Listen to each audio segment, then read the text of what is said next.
विवेकानंद, टैगोर और गांधी। हिंदुस्तान की कहानी से। विवेकानंद ने अपने गुरु भाइयों के साथ सेवा के लिए सांप्रदायिकता से मुक्त रामकृष्ण मिशन की स्थापना की। विवेकानंद की जड़ें पुराने जमाने में थी और उन्हें हिंदुस्तान की विरासत पर अभिमान था, लेकिन साथ ही जिंदगी के मसलों को हल करने का उनका ढंग इस जमाने का था और वो हिंदुस्तान के गुजरे हुए और मौजूदा जमाने की खाई पर एक पुल की तरह थे। वो बांग्ला और अंग्रेजी के ओजस्वी वक्ता थे और बांग्ला गद्य और काव्य के एक सुंदर लेखक थे। वो एक खूबसूरत और रोबीले आदमी थे और उनमें शान और गंभीरता भरी हुई थी। उनको अपने में और अपने मिशन में भरोसा था। साथ ही वो सक्रियता और तीव्र ऊर्जा से भरपूर थे और हिंदुस्तान को आगे बढ़ाने की उनमें गहरी लगन थी। बेबस और गिरे हुए हिंदू दिमाग के लिए वो एक जीवन औषधि के रूप में आए और इसको उन्होंने अपने पर भरोसा करना सिखाया और अपने पुराने जमाने की जानकारी कराई। सन 1893 में शिकागो में वो विश्व धर्म संसद में शामिल हुए। एक साल उन्होंने संयुक्त राज्य अमेरिका में बिताया। यूरोप की यात्रा एथेंस और कुस्तुंतनिया तक की और मिस्र, चीन और जापान भी गए। जहां कहीं भी वो गए, उन्होंने सिर्फ अपनी मौजूदगी से ही नहीं, बल्कि जो कुछ कहा उससे और अपने कहने के ढंग से एक हलचल पैदा की। एक बार इस हिंदू सन्यासी को देख लेने के बाद उसे और उसके संदेश को भुला देना मुश्किल था। अमेरिका में विवेकानंद को तूफानी हिंदू कहा गया। पश्चिमी देशों की अपनी यात्रा का खुद उन पर बहुत असर पड़ा। उन्होंने अंग्रेजों की लगन की और अमेरिकी जनता की दृढ़ता और बराबरी की भावना की तारीफ की। हिंदुस्तान में अपने एक दोस्त को उन्होंने लिखा, किसी भी नए विचार के प्रचार के लिए अमेरिका सर्वोत्तम क्षेत्र है, लेकिन पश्चिम के धर्म के स्वरूप ने उनको प्रभावित नहीं किया और भारतीय दार्शनिक और आध्यात्मिक पृष्ठभूमि में उनका विश्वास और भी मजबूत हो गया। उनके लिहाज से हिंदुस्तान अपने पतन के बावजूद अब भी प्रकाश की नुमाइंदगी करता था। उन्होंने वेदांत दर्शन के अद्वैतवाद का प्रचार किया और उन्हें इस बात का पक्का यकीन था कि विचारशील मानव जाति का धर्म आगे चलकर वेदांत ही हो सकता है। वजह यह है कि वेदांत सिर्फ आध्यात्मिक ही नहीं है, बल्कि तर्क संगत है और साथ ही उसका बाहरी दुनिया की वैज्ञानिक खोजों से भी सामंजस्य है। इस विश्व का सृजन किसी विश्व परी ईश्वर ने नहीं किया और ना वो किसी बाहरी दिमाग की कृति है। वो स्वयंभू, स्वयं संहारक, स्वयं पोषक, अनादि, अनंत सत्ता ब्रह्म है। वेदांत का आदर्श आदमी और उसकी सहज दैवी प्रकृति की एकता का था।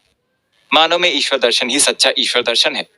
प्राणियों में मनुष्य सबसे बड़ा है, लेकिन अदृश्य वेदांत को दैनिक जीवन में सजीव काव्यमय हो जाना चाहिए। बेहद उलझी हुई पौराणिक गाथाओं में से निकलकर उसका साफ नैतिक स्वरूप सामने आना चाहिए और रहस्यपूर्ण योगीपने के भीतर से एक वैज्ञानिक और अमली मनोविज्ञान सामने आना चाहिए। हिंदुस्तान इसलिए गिर गया था कि उसने अपने आप को संग्रह कर लिया था और उसने अपने को एक खोल में बंद कर लिया था।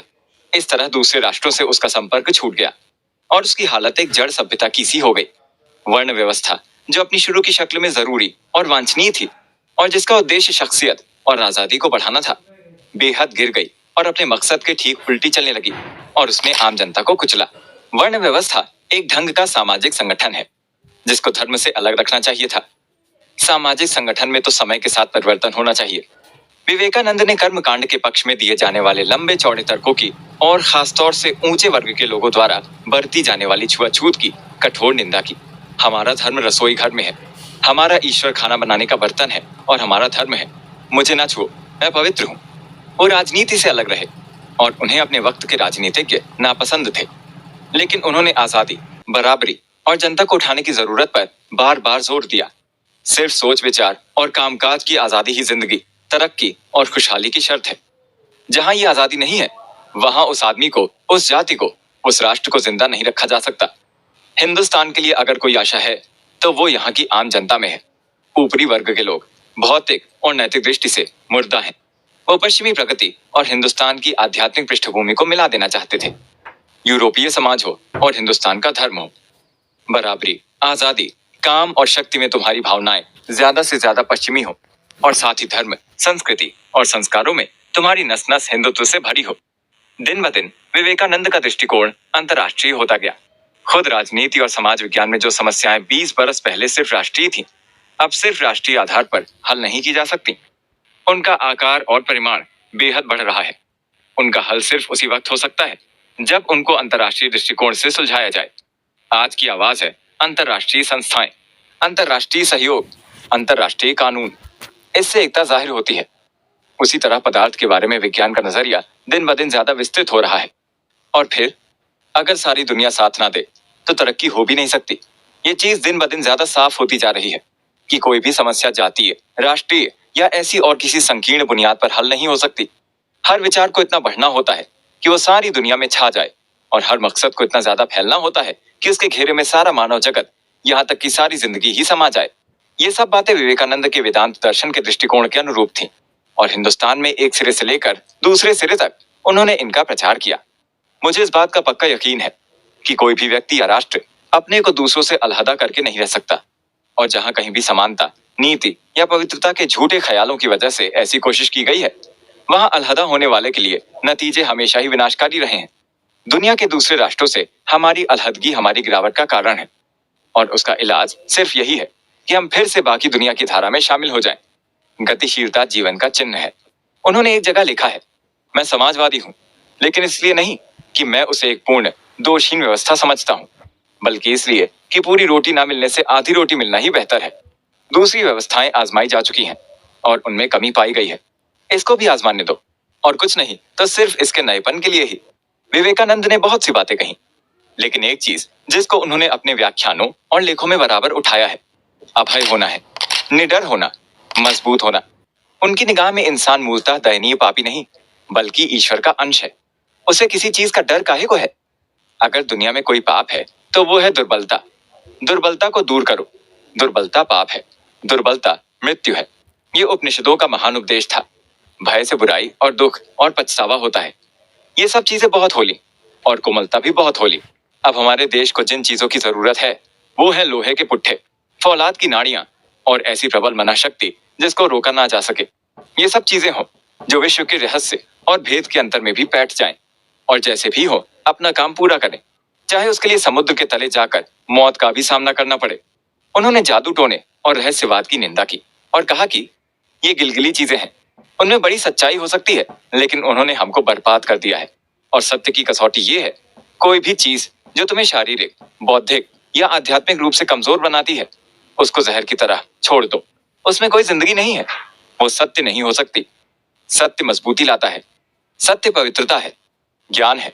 ये रहस्यवादी बातें, चाहे उनमें थोड़ा सा सत्य का अंश हो, लेकिन आमतौर पर कमजोर बनाती हैं। अपने उपनिषदों पर ध्यान दो, जिनमें चमक है, शक्ति है और आभा है।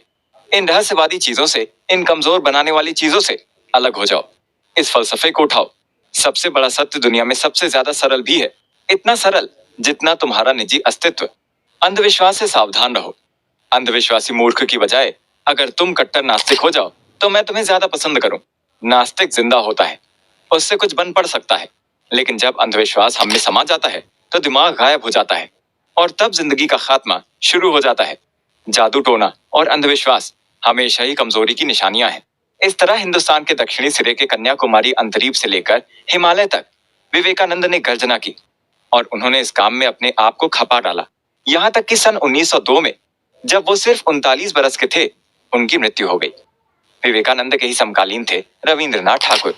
वैसे उनका समय एक पीढ़ी बाद का ही है। ठाकुर परिवार ने 19वीं सदी में बंगाल में कई सुधार आंदोलनों में खास हिस्सा लिया था।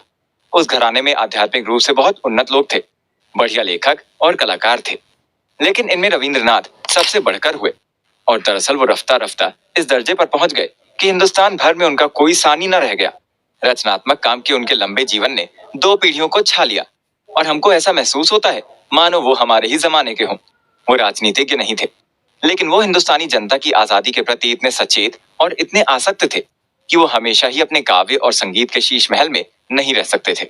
जब जब वो किसी घटनाक्रम को बर्दाश्त नहीं कर सके, वो बार बार बाहर आए, और उन्होंने ब्रिटिश सरकार को या अपनी ही जनता को देवदूतों जैसी भाषा में चेतावनी दी। 20वीं सदी के शुरू के सालों में बंगाल में जो स्वदेशी आंदोलन चला, उसमें उन्होंने महत्वपूर्ण भूमिका निभाई। और बाद में उस वक्त भी, जब उन्होंने अमृतसर के हत्याकांड के समय अपनी सर की पदवी का परित्याग किया। शिक्षा के मैदान में उनका जो रचनात्मक काम खामोशी से शुरू हुआ, उसने शांति निकेतन को भारतीय संस्कृति का एक प्रधान केंद्र ही बना दिया है। हिंदुस्तान के दिमाग पर और खासतौर से बाद की नई पीढ़ियों पर उनका बेहद असर हुआ है। सिर्फ बंगला ही नहीं, जिसमें वो खुद लिखते थे, बल्कि हिंदुस्तान की सभी आधुनिक भाषाएं कुछ हद तक उनकी रचनाओं से प्रभावित हुई हैं। पूर्व और पश्चिम के आदर्शों में सामंजस्य स्थापित करने में उन्होंने और किसी भी हिंदुस्तानी के मुकाबले ज्यादा मदद की है, और साथ ही हिंदुस्तानी राष्ट्रीयता के आधार को विस्तृत किया है। वो हिंदुस्तान के सबसे बड़े अंतर्राष्ट्रीयतावादी रहे हैं। अंतर्राष्ट्रीय सहयोग में उन्होंने विश्वास किया है और उसके लिए काम किया है, और वो हिंदुस्तान का संदेश दूसरे देशों को ले गए हैं। और दूसरे देशों का संदेश अपनी जनता के लिए लाए हैं। फिर भी इस अंतर्राष्ट्रीयता के होते हुए भी उनके पैर हिंदुस्तान की जमीन पर ही मजबूती से जमे रहे हैं और उनका मस्तिष्क उपनिषदों के ज्ञान से ओतप्रोत रहा है। आम ढर्रे के खिलाफ ज्यों-ज्यों उनकी उम्र बढ़ती गई, उनका नजरिया ज्यादा इनकलाबी होता गया। घोर व्यक्तिवादी होते हुए भी रूसी इंकलाब के बड़े कारनामों के वो प्रशंसक थे, खास तौर पर शिक्षा, संस्कृति, स्वास्थ्य और साम्य भावना के। राष्ट्रवाद के प्रति निष्ठा मनुष्य के विचारों को संकीर्ण बना देती है और जब राष्ट्रवाद की साम्राज्यवाद से टक्कर होती है तब हर ढंग की निराशाएं और मानसिक उलझनें पैदा हो जाती हैं। जिस तरह एक दूसरे स्तर पर गांधी जी ने हिंदुस्तान की बेहद सेवा की है, उसी तरह ठाकुर ने देश के इस रूप में बड़ी भारी सेवा की है कि उन्होंने जनता को कुछ हद तक उसके सोच विचार के संकीर्ण घेरे से बाहर निकाला और उसके दृष्टिकोण को ज्यादा विस्तृत और व्यापक बनाया। रविंद्रनाथ हिंदुस्तान में एक बहुत बड़े मानववादी थे। 20वीं सदी के पूर्वार्ध में ठाकुर और गांधी यकीनी तौर पर हिंदुस्तान के दो खास और मार्के के व्यक्तित्व रहे हैं।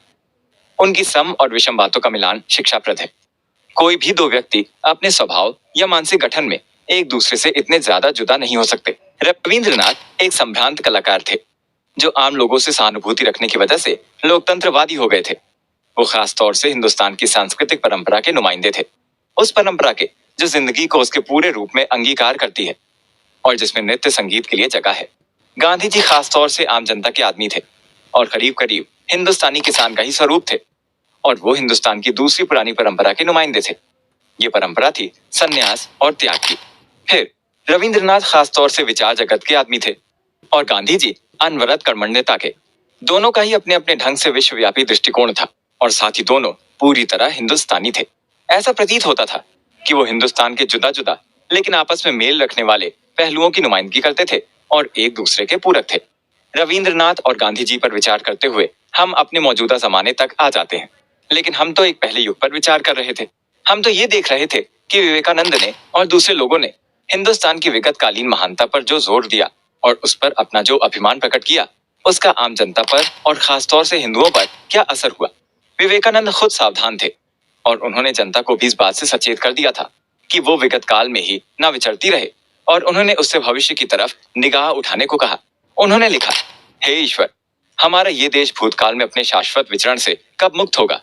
लेकिन खुद उन्होंने और साथ ही दूसरे लोगों ने उस भूतकाल को आमंत्रित किया था और उसमें एक सम्मोहन था, उससे छुटकारा नहीं था।